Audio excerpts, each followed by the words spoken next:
Hello, कैसे हैं आप सभी। मैं मुकेश कुमार फिर आपके लिए एक नया लेसन लेकर आया हूँ। पहले हमने प्रेजेंट इंडेफिनिट टेंस किया था, आज हम प्रेजेंट कंटिन्यूस टेंस करेंगे। इसके डिफरेंट यूजेस सीखेंगे। तो सबसे पहले हम ये जान लेते हैं कि प्रेजेंट कंटिन्यूस टेंस की पहचान क्या है।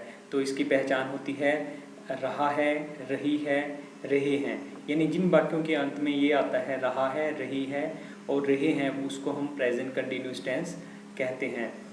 इसमें सबसे समझने वाली बात यह है कि जब हम एक तरह का टेंस समझ लेते हैं, जैसे अगर हमने प्रेजेंट कंटिन्यूस टेंस समझ लिया तो हमें पास्ट कंटिन्यूस और फ्यूचर कंटिन्यूस समझने में ज़्यादा दिक्कत नहीं होगी। क्योंकि जब हम एक टाइप का सेंटेंस समझते हैं, उस दूसरे टाइप के सेंटेंस को या टेंस को समझने में ज़्यादा दिक्कत नहीं आती। जैसे इसमें रहा है, रही है, रहे हैं, तो पास्ट में क्या हो जाता है, रहा था, रही थी, रहे थे। और इस तरह फ्यूचर में रहा होगा, रही होगी, रहे होंगे। तो इट्स अगर आप ये एक टेंस समझ लेंगे, समझ लो आपको अगले वाले भी अपने आप आ जाएंगे। तो फर्स्ट ऑफ ऑल देख लेते हैं। The present continuous tense is used for actions happening now और for an action that is unfinished. तो प्रेजेंट कंटिन्यूस टेंस कहाँ लगता है, जो काम अभी हो रहा है प्रेजेंटली। जैसे मैं कहूँ मैं आपको अभी पढ़ा रहा हूँ, तो ये कंटिन्यूस है, इस समय जो हो रहा है। और जो अनफिनिश्ड है, क्योंकि तभी तो ये परफेक्ट नहीं है, यानी ये काम कंप्लीट नहीं है, चल रहा काम है, अनफिनिश्ड वर्क है। This tense is also used when the action is temporary.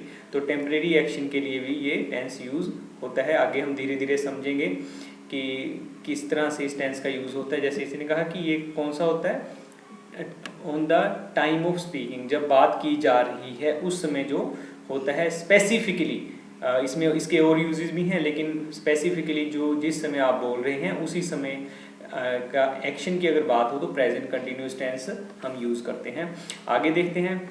सबसे इम्पोर्टेंट जब हम इसका एक बेसिक फॉर्मेट या एक रूल समझ लेते हैं कि कैसे बनाया जाता है प्रेजेंट कंटिन्यूस टेंस। सबसे पहले सब्जेक्ट जो कि करता है वो हमेशा आता ही है, यानी करता subject.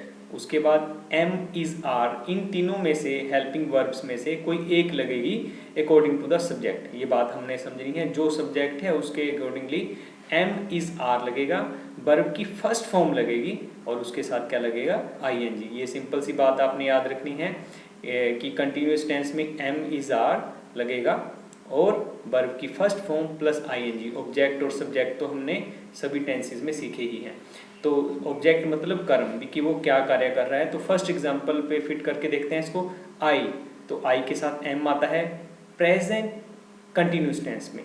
I am playing, play लिखा है, ये वर्ब की फर्स्ट फॉर्म है, मैंने यहाँ लिखा था वर्ब की फर्स्ट फॉर्म प्लस आईएनजी। तो जब कंटिन्यूस आपको बनाना है, कोई भी टेंस कंटिन्यूस बनाना है, पास्ट हो, फ्यूचर हो, इवन हम अभी प्रेजेंट की बात कर रहे हैं, तो आईएनजी पक्का लगेगा। ये बात आपने याद रखनी है। आई एम प्लेइंग क्रिकेट, मैं क्रिकेट खेल रहा हूँ। नेक्स्ट देखेंगे। अब देखिए मैंने क्या कहा था आपको, ये जो हेल्पिंग वर्ब है एम आर, ये सब्जेक्ट के अकॉर्डिंगली बदलेगी। तो we are singing a song, we के साथ आर लगेगा।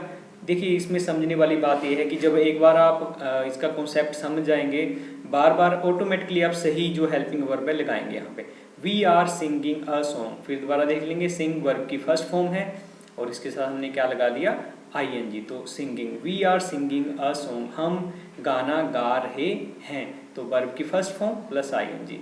उसके बाद देखेंगे you are telling the truth, तुम सच बोल रहे हो। अब आपने नोट किया होगा मैं क्रिकेट खेल रहा हूँ, रहा है आ गया, we are singing a song, हम गाना गा रहे हैं, रहा है, रही है, यही वाक्य के अंत में आएंगे।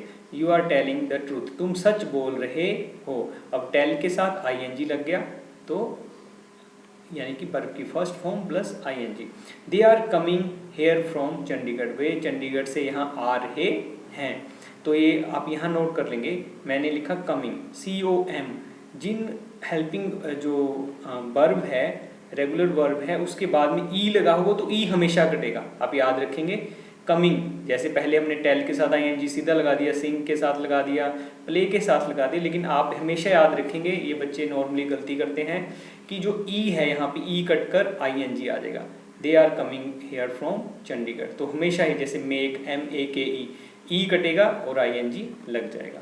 अब शोर सेंटेंस देखेंगे। शी इज स्लीपिंग, स्लीप के साथ आईएनजी लग गया, तो सब्जेक्ट हेल्पिंग वर्ब आ गई यहाँ पे इज, तो वह सो रही है, तो रहा है पढ़ लिया हमने, रहे हैं पढ़ लिया, तो रही है, वह सो रही है।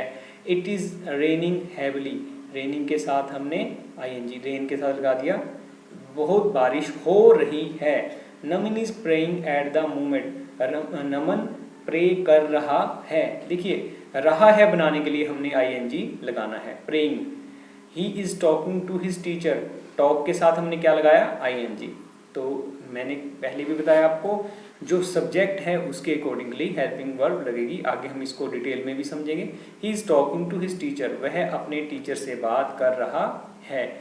Uses of present continuous tense, देखिए आप पहले बेसिक चीज समझ लीजिए कि जिन वाक्यों के अंत में रहा है, रही है, रहे हैं आएगा, वो प्रेजेंट कंटिन्यूस टेंस है। लेकिन हम इसके कुछ और यूजेस भी देख सकते हैं कि और क्या कहाँ कहाँ पे लग सकता है। यही नहीं कि हम प्रेजेंट के लिए ही लगा सकते हैं कि अभी की बात करनी है तो उसी के लिए लगा सकते हैं, हम इसको किसी अन्य वे से भी यूज़ कर सकते हैं। लेकिन आप first of all basic use समझ लेंगे कि जिन वाक्यों को हमने कहना हो रहा है, रही है, रहे हैं, उनके अंत में प्रेजेंट कंटिन्यूस टेंस आता है। तो देखिए यूजेस कहाँ कहाँ होते हैं, कहाँ किस किस सिचुएशन में हम प्रेजेंट कंटिन्यूस टेंस यूज कर सकते हैं। To show an action which is happening right now, अभी इसी समय जो एक्शन हो रहा हो उसके लिए हम प्रेजेंट कंटिन्यूस टेंस लगाते हैं। मैं फिर रिपीट कर रहा हूँ, आई एम टीचिंग यू, मैं आपको पढ़ा रहा हूँ, राइट नाउ, तो वो क्या हो गया, सब बिल्कुल उसी समय जो काम हो रहा हो उसको प्रेजेंट कंटिन्यूस टेंस कहते हैं।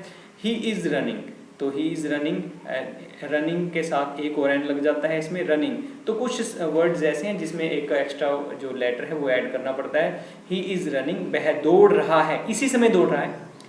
Balbir is walking fast, Balbir तेज दौड़ रहा है। Manish is batting, Manish batting कर रहा है। तो कोई ऐसा एक्शन दिखाने के लिए जो राइट नाउ अभी हो रहा हो। नेक्स्ट हम देखेंगे to show something that will happen in near future, ये समझेंगे। देखिए हम कर तो प्रेजेंट कंटिन्यूस टेंस कर रहे हैं, प्रेजेंट का दूसरा पार्ट कर रहे हैं, लेकिन फ्यूचर की बात कैसे होगी ये भी समझ लेंगे, आपको क्लियर हो जाएगी ये बात। She is going to perform tonight, वह आज रात को परफॉर्म करेगी। गोइंग टू, इस तरीके से हम जो फ्यूचर में, नियर फ्यूचर, पास में कोई भविष्य में बात होने वाली हो उसके लिए हम प्रेजेंट कंटिन्यूस का यूज कर सकते हैं।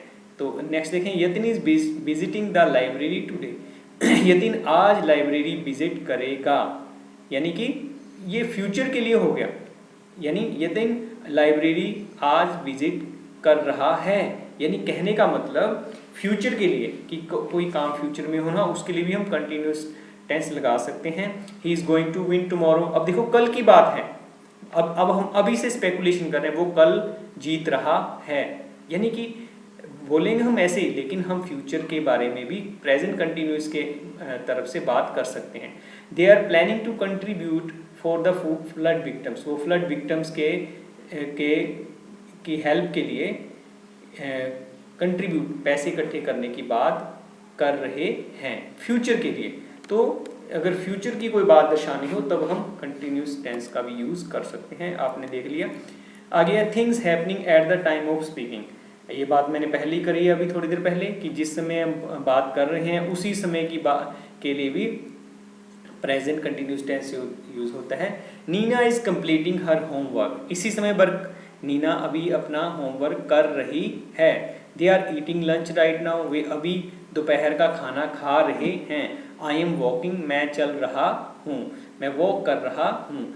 तो जो ये तो सबसे इसका जो मेन पर्पस है वो यही है कि ऑन द स्पॉट जो वर्क हो रहा हो उसके लिए specifically present continuous tense use होता है। आगे देख लेते हैं। फॉर रिपीटेड एक्शन, कोई एक्शन है ऐसे हो जो बार बार होते हो, जैसे you are always complaining about your life, ये देखिए ऑलवेज वर्ड लगने से तुम हमेशा ही अपनी लाइफ के बारे में कंप्लेन करते रहते हो, शिकायत करते रहते हो। ऑलवेज वर्ड लगने से कोई बात बार बार हो रही है उसमें भी प्रेजेंट कंटिन्यूस टेंस लग जाता है। देखिए हमने हेल्पिंग वर्ब आर भी लगी है और वर्ब की फर्स्ट फॉर्म प्लस आईएनजी भी लगी है।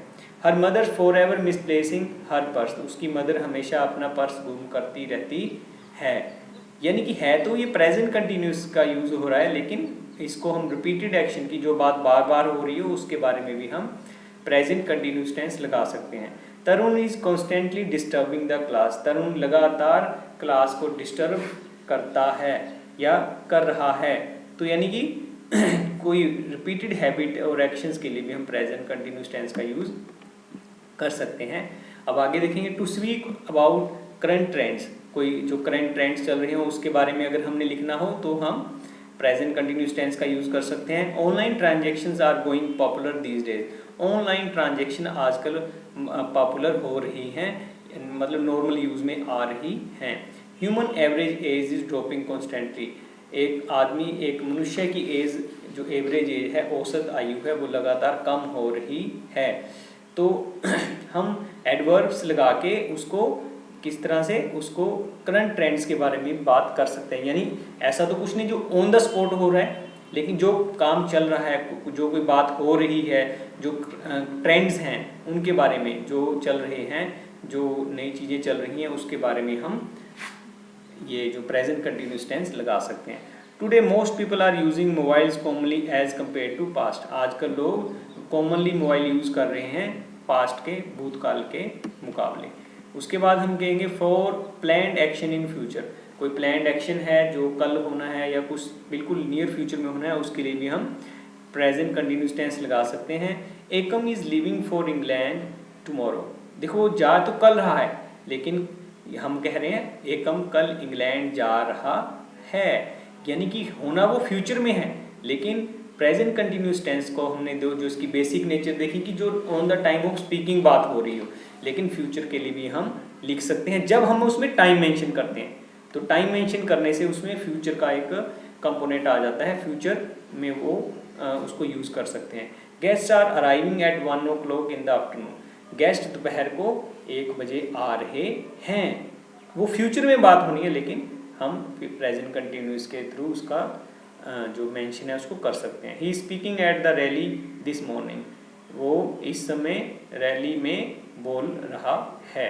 तो यानी हम फ्यूचर के लिए भी यूज़ कर सकते हैं। अब हम इसमें मोस्ट इंपोर्टेंट चीज़ देखते हैं, इसमें डाउट आना संभव है बच्चों के लिए कि कहाँ पे एम लगना है, कहाँ पे इज, कहाँ पे आर।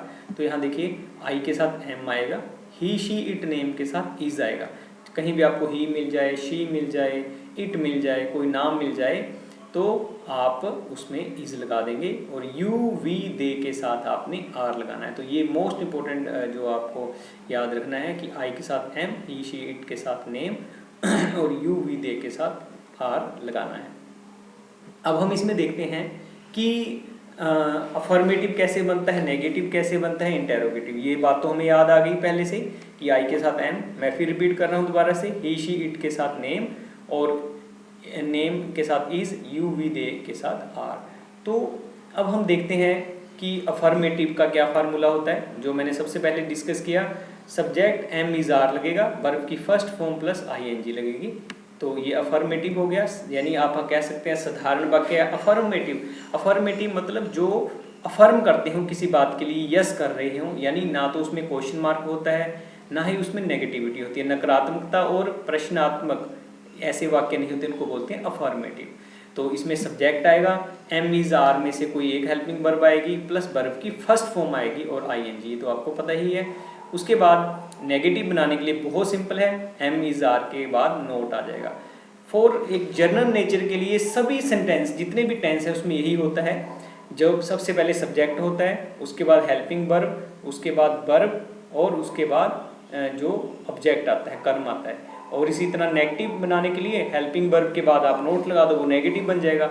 और सबसे बड़ी बात जो आपका सब्जेक्ट है उसको पीछे ले जाओ, हेल्पिंग वर्ब को आगे ले जाओ, तो वो क्वेश्चन बन जाता है। ये देखिए यहाँ पे हम देखेंगे कि एम इज आर पहले आ जाए, उसके बाद सब्जेक्ट आ जाए, फिर वर्ब की फर्स्ट फॉर्म प्लस आईएनजी और क्वेश्चन मार्क। तो यहाँ पे देखेंगे I am writing an article, देखिए सब्जेक्ट के अकॉर्डिंगली एम लग गया यहाँ पे, राइटिंग एन आर्टिकल, मैं एक आर्टिकल लिख रहा हूँ। नेक्स्ट देखिए क्या किया हमने, आई एम, ये बहुत सिंपलेस्ट टेंस है।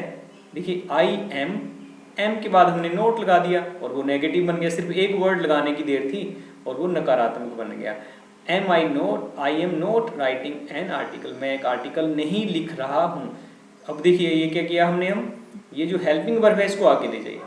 अभी हम WH क्वेश्चन यानी व्हाट, वेयर, हुज, विच, इनकी बात नहीं कर रहे, हम सिर्फ हेल्पिंग वर्ब से भी क्वेश्चन मार्क बना सकते हैं। Am I writing an article, क्या मैं एक आर्टिकल लिख रहा हूँ। नेक्स्ट देखिए, वी आर ड्रिंकिंग कॉफ़ी, हम कॉफ़ी पी रहे हैं। फिर देखेंगे सब्जेक्ट के अकॉर्डिंगली यहाँ पे हेल्पिंग वर्ब लग गई।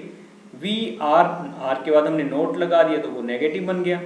We are not drinking coffee, हम कॉफ़ी नहीं पी रहे हैं। आर वी ड्रिंकिंग कॉफ़ी, क्या हम कॉफ़ी पी रहे हैं। फिर वही बात हो गई, सब्जेक्ट पीछे और हेल्पिंग वर्ब आगे, प्रश्न बन जाता है वो। You are shopping in the market, तुम मार्केट में शॉपिंग कर रहे हो, खरीदारी कर रहे हो।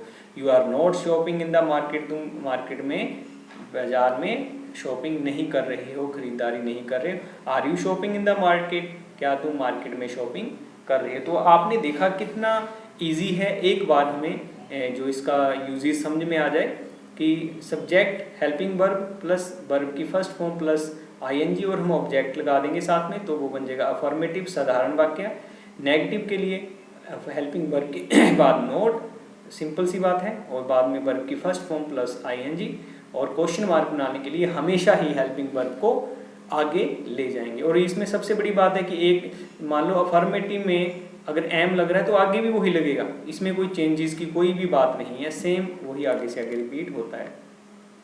दे आर वॉचिंग ए मैच, वे एक मैच देख रहे हैं। They are not watching a match, वो एक मैच नहीं देख रहे हैं। Are they watching a match, क्या वही मैच देख रहे हैं। तो यानी सेम वही फॉर्मेट चलती आ रही है। He is listening to melodious song, वो बड़े सुंदर और अच्छे मेलोडियस सॉन्ग सुन रहा है। वह बड़े प्यारे सॉन्ग नहीं सुन रहा है, क्या वह सुंदर सॉन्ग सुन रहा है। यानी कि इसमें भी वही चीज़ आ गई, ही इज़, और इसके बाद हमने नोट लगा दे तो उसको नकारात्मक।